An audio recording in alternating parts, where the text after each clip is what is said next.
حضرت عبداللہ بن مسعود رضی اللہ تعالی عنہ سے روایت ہے، انہوں نے کہا ایک دن حضور نبی محترم صلی اللہ علیہ وآلہ وسلم اپنے صحابہ کرام رضوان اللہ تعالی علیہم اجمعین میں تشریف لائے اور ارشاد فرمایا، کیا تم جانتے ہو کہ تمہارا رب کیا فرماتا ہے؟ صحابہ کرام رضوان اللہ تعالی علیہم اجمعین نے عرض کیا کہ اللہ تعالی اور اس کے رسول صلی اللہ علیہ وآلہ وسلم سب سے زیادہ جانتے ہیں، اور آپ نے یہ سوال 3 مرتبہ دہرایا۔ آپ نے ارشاد فرمایا، اللہ تعالی ارشاد فرماتا ہے، مجھے میری عزت اور جلال کی قسم، جو بندہ یہ عمل کرے گا اسے جنت میں ضرور داخل کروں گا۔ ان صحابہ کرام رضی اللہ تعالی عنہم نے وہی عمل کیا اور ان کو جنت کی بشارت مل گئی۔ وہ عمل یہ ہے، بسم اللہ الرحمن الرحیم، السلام علیکم ورحمۃ اللہ۔ محترم ناظرین، 3 برس کی اس خفیہ دعوت اسلام میں مسلمانوں کی ایک جماعت تیار ہو گئی۔ اس کے بعد اللہ تعالی نے اپنے حبیب صلی اللہ تعالی علیہ وآلہ وسلم پر سورہ شعراء کی آیت نازل فرمائی، اور خداوند تعالی کا حکم ہوا کہ اے میرے محبوب،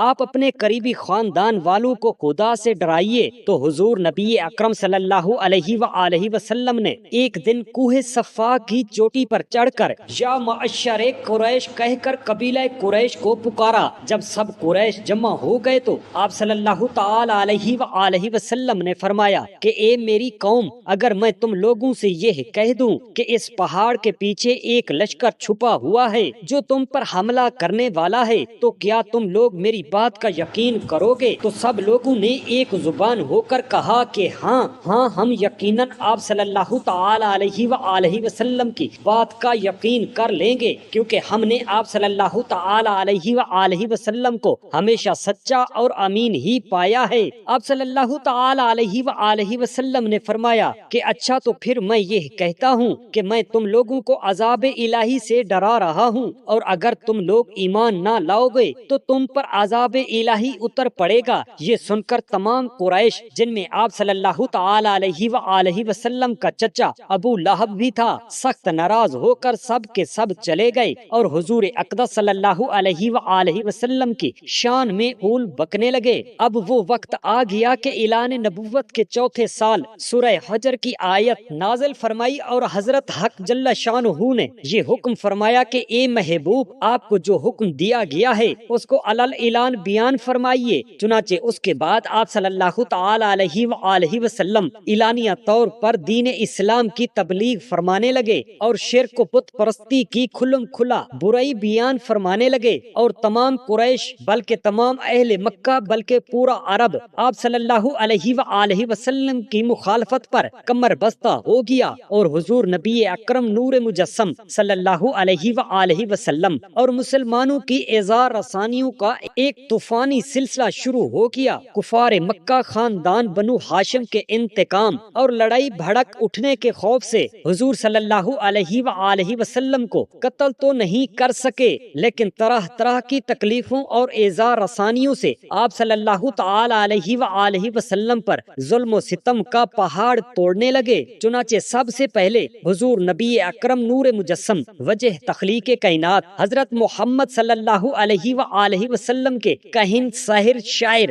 مجنون ہونے کا ہر کوچہ و بازار میں زوردار پروپیگنڈا کرنے لگے۔ آپ صلی اللہ تعالی علیہ وآلہ وسلم کے پیچھے شریر لڑکوں کا غول لگا دیا جاتا، جو راستوں میں آپ صلی اللہ تعالی علیہ وآلہ وسلم پر بھپتیاں کستے، گالیاں دیتے، یہ دیوانہ ہے کا شور مچا مچا کر آپ صلی اللہ تعالی علیہ وآلہ وسلم کے اوپر پتھر پھینکتے۔ توبہ نعوذ باللہ من ذالک۔ کبھی کفار مکہ آپ صلی اللہ علیہ وآلہ وسلم کے راستوں میں کانٹے بچھاتے، کبھی آپ صلی اللہ علیہ وآلہ وسلم کے جسم اطہر مبارک پر نجاست ڈال دیتے۔ توبہ نعوذ باللہ من ذالک۔ کبھی آپ صلی اللہ علیہ وآلہ وسلم کو دھکا دیتے۔ توبہ نعوذ باللہ من ذالک۔ کبھی آپ صلی اللہ تعالی علیہ وآلہ وسلم کی مقدس اور نازک گردن میں چادر کا پھندا ڈال کر گلا گھونٹنے کی کوشش کرتے۔ توبہ نعوذ باللہ من ذالک۔ روایت ہے کہ ایک مرتبہ آپ صلی اللہ تعالی علیہ وآلہ وسلم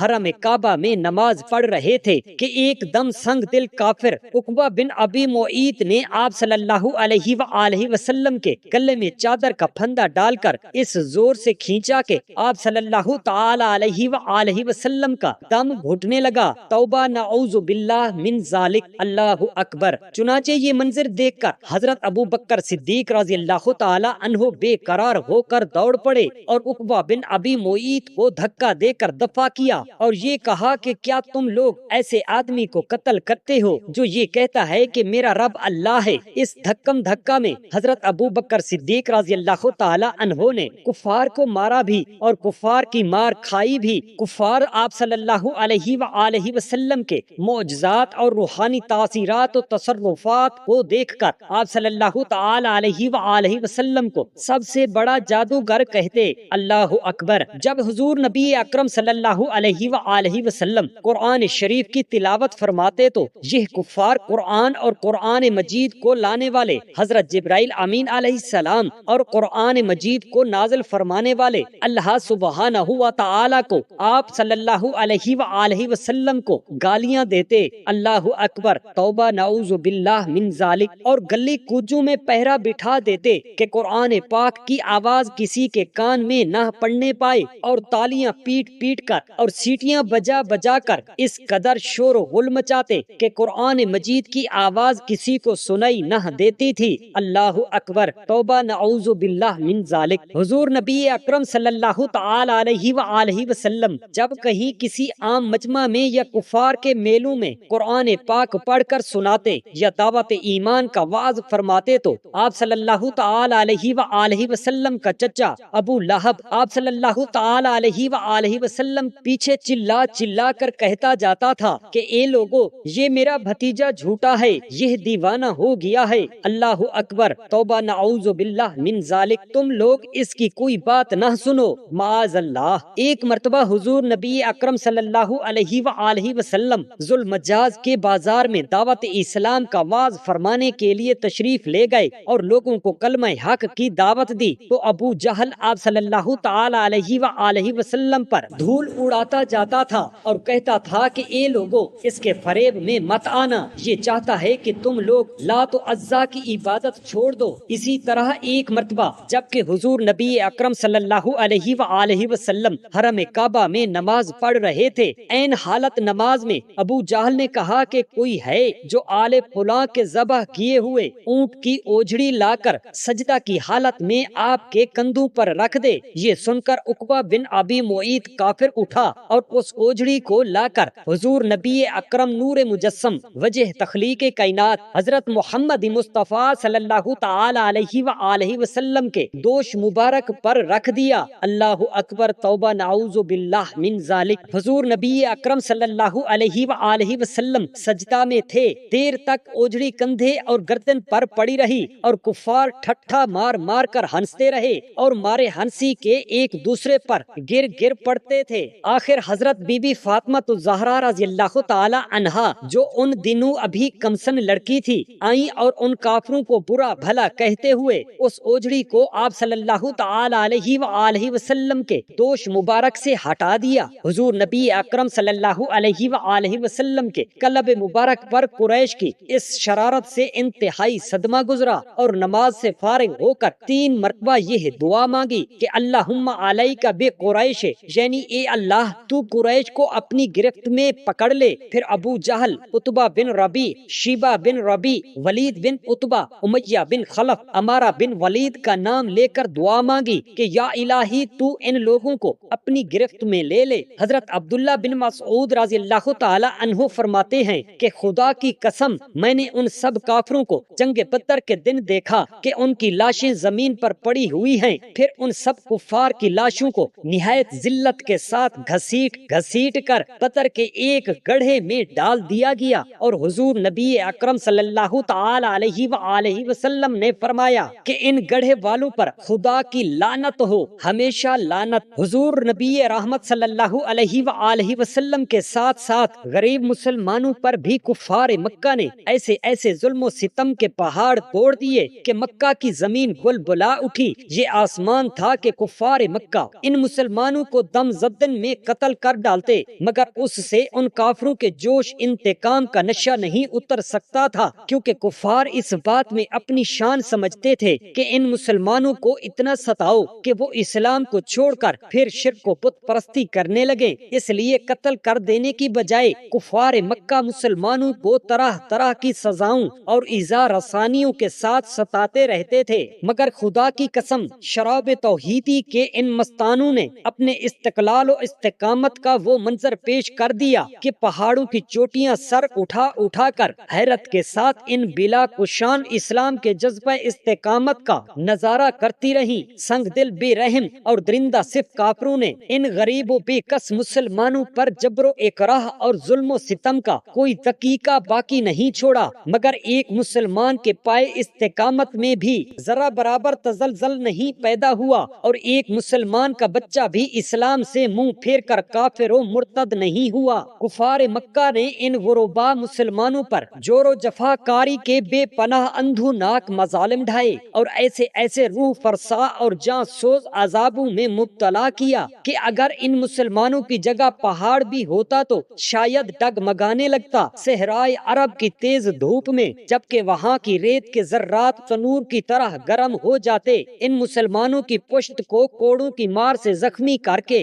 اس جلتی ہوئی ریت پر پیٹ کے بل لٹاتے اور سینوں پر اتنا بھاری پتھر رکھ دیتے کہ وہ کروٹ نہ بدلنے پائیں۔ لوہے کو آگ میں گرم کر کے ان سے ان مسلمانوں کے جسموں کو داغتے، پانی میں اس قدر ڈبکیاں دیتے کہ ان کا دم گھٹنے لگتا، چٹائیوں میں ان مسلمانوں کو لپیٹ لپیٹ کر ان کی ناکوں میں دھواں دیتے جس سے سانس لینا مشکل ہو جاتا اور وہ کرب و بے چینی سے بدحواس ہو جاتے۔ حضرت خباب بن الارت رضی اللہ تعالی عنہ یہ اس زمانے میں اسلام لائے جب حضور اقدس صلی اللہ تعالی علیہ وآلہ وسلم حضرت ارقم بن ابو ارقم رضی اللہ تعالی عنہ کے گھر میں مقیم تھے اور صرف چند ہی آدمی مسلمان ہوئے تھے۔ قریش نے ان کو بے حد ستایا، یہاں تک کہ کوئلے کے انگاروں پر ان کو چیت لٹایا اور ایک شخص ان کے سینے پر پاؤں رکھ کر کھڑا رہا، یہاں تک کہ ان کی پیٹھ کی چربی اور رطوبت سے کوئلے بجھ گئے۔ برسوں کے بعد جب حضرت خباب رضی اللہ تعالی عنہ نے یہ واقعہ حضرت امیر المؤمنین حضرت عمر فاروق رضی اللہ تعالی عنہ کے سامنے بیان کیا تو اپنی پیٹھ کھول کر دکھائی، پوری پیٹھ پر سفید سفید داغ دھبے پڑے ہوئے تھے۔ اس عبرت ناک منظر کو دیکھ کر حضرت عمر فاروق رضی اللہ تعالی عنہ کا دل بھر آیا اور وہ رو پڑے۔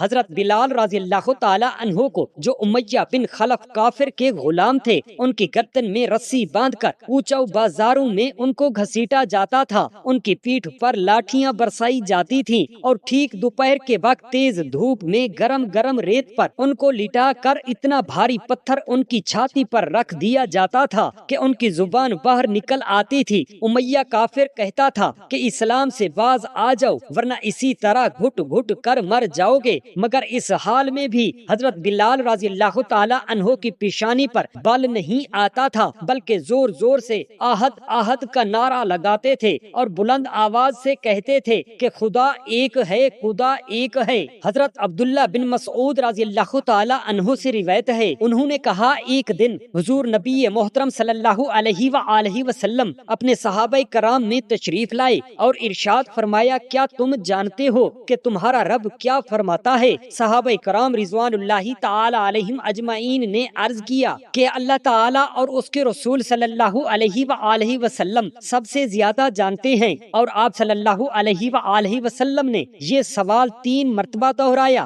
آپ صلی اللہ علیہ وسلم نے ارشاد فرمایا، اللہ تعالی ارشاد فرماتا ہے، مجھے میری عزت اور جلال کی قسم، جو بندہ اپنے وقت پر نماز ادا کرے گا اسے جنت میں ضرور داخل کروں گا، اور جو کوئی وقت کے بغیر نماز ادا کرے گا اگر چاہوں تو اس پر رحمت کروں اور اگر چاہوں تو اسے عذاب دوں۔ حضرت عمار بن یاسر رضی اللہ تعالی عنہ کو گرم گرم بالوں پر چت لٹا کر کفار قریش اس قدر مارتے تھے کہ یہ بے ہوش ہو جاتے تھے۔ ان کی والدہ حضرت بی بی سمیہ رضی اللہ تعالی عنہا کو اسلام لانے کی بنا پر ابو جہل نے ان کی ناک کے نیچے ایسا نیزہ مارا کہ یہ شہید ہو گئیں۔ حضرت عمار رضی اللہ تعالی عنہ کے والد حضرت یاسر رضی اللہ تعالی عنہ بھی کفار کی مار کھاتے کھاتے شہید ہو گئے۔ حضرت صہیب رومی رضی اللہ تعالی عنہ کو کفار مکہ اس قدر طرح طرح کی اذیت دیتے اور ایسی ایسی مار دھاڑ کرتے کہ یہ گھنٹوں بے ہوش رہتے۔